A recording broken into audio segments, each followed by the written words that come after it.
1104 union గురించి మాట్లాడాలంటే అది ఒక చరిత్ర. 1104 జంగయ్య గారు అలాంటి మహానుభావుల దగ్గర నుంచి ఒక పోరాట పటిమతోటి డిపార్ట్మెంటు ఇన్ని సంవత్సరాలు ఒక క్రమ పద్ధతిలో నడుస్తూ ఉందంటే అసలు మూల కారణం మన 1104 యూనియన్. మొట్టమొదట వీళ్ళే అసలు నెంబర్ 1. ఆ తర్వాత ఎన్నో యూనియన్స్ వచ్చినాయి, అసోసియేషన్స్ వచ్చినాయి. అయినా వాటితో పాటు కూడా ఇప్పటికి కూడా 1104 అంటే ఒక ప్రత్యేకత అనేది మనం చెప్పుకోవాలి. అది అవునన్నా కాదన్నా నిజమైనటువంటిది. ఎవరు నాకేమీ ప్రత్యేకమైన ప్రేమాభిమానాలు 1104 మీద చెప్పాల్సిన అవసరం లేదు. చరిత్రని గమనించినప్పుడు, చరిత్ర చూసినప్పుడు మనకి తెలిసిన విషయాలు మనం మాట్లాడుకోవాలా, అలాగే ఉన్న పరిస్థితులు మాట్లాడుకోవాలా. ఆ సందర్భంగానే నేను చెప్తున్నా. కానీ ఇదేదో ముఖస్థితి కోసం మన 1104 యూనియన్ మీటింగ్కి వచ్చాను కాబట్టి నేను ఈ మాటలు చెప్పట్లేదు. ఎందుకంటే ఆ యూనియన్కి అటువంటి ట్రేడ్ మార్క్ ఉంది. అది ఒక గొప్ప సాధించి పెట్టింది. డిపార్ట్మెంట్కి, కార్మికులకి ఎన్నో ప్రయోజనాలు, ఎన్నో ఇబ్బందులు వచ్చినప్పుడు పోరాటం చేసి వాటిని మరి ఆ హక్కులు అనేది భంగం కలగకుండా కాపాడుకుంటూ వచ్చినటువంటి ఒక గొప్ప యూనియను. ఈరోజు మన సోదరులు చాలామంది ఇక్కడ ఉన్నోళ్ళు అనేక అసోసియేషన్లకు పోయి ఉండొచ్చు, మధ్యలో యూనియన్లకు పోయి ఉండొచ్చు, మళ్ళీ తిరిగి 1104కి వచ్చి ఉండొచ్చు. అటువంటి వాళ్ళు కూడా ఉన్నారు.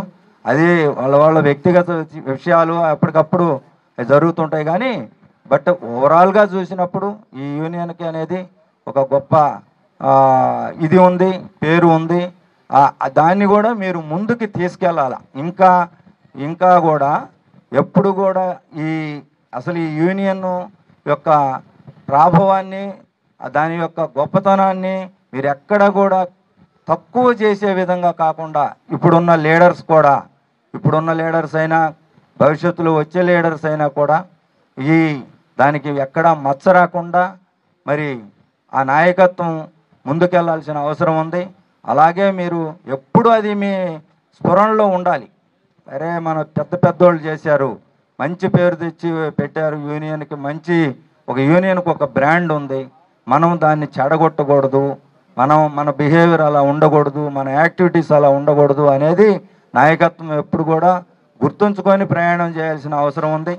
అలాగే మనం ఇందాక చెప్పినట్టుగా ఓవరాల్గా మనం ఎప్పుడు కూడా మనం వినియోగదారులకి మంచి సేవలు అందిస్తూ మన సంస్థని మనం పటిష్టపరుచుకుంటూ మనకున్న ఎరియర్స్ని అంటిని మనం వసూలు చేసుకొని మనకి వినియోగదారులకి మెరుగైన సేవలు అందిస్తూ మన లైన్స్, మన ట్రాన్స్ఫార్మర్స్ మెయింటైన్ చేసుకుంటూ మనం మంచి పేరు సాధించుకుంటూ ఈ ఆర్గనైజేషన్ ఏదైతే ఉందో ఏపీసీపీడీసీఎల్ అనే దాన్ని నిలబెట్టాల్సిన అవసరం ఉంది.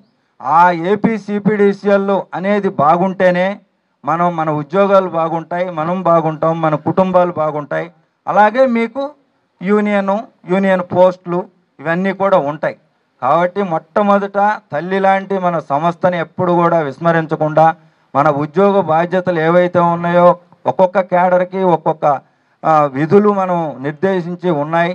లైన్మెన్ ఏం చేయాలా, లైన్ ఇన్స్పెక్టర్ ఏం చేయాలా, జేఎల్ఎం ఏఎల్ఎం ఏం చేయాలి, అలాగే అకౌంట్స్ సైడ్ కానీ ఇంజనీరింగ్ సైడ్ కానీ what ever it may be.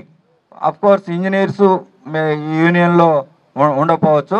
అట్లా మన విధులు ఏవైతే ఉన్నాయో వాటిని తూచా తప్పకుండా మనం న్యాయం చేస్తూ ఈ ఆర్గనైజేషన్ ఏపీసీపీడీసీఎల్ ఆర్ ఏపీఎస్సీబీ లేకపోతే ఏపీఎస్పీడీసీఎల్ ఏదైతే అది దాన్ని మనం కాపాడుకుంటూ సంస్థ అప్పుడు మన యూనియన్ యాక్టివిటీస్ చూసుకోవాలి.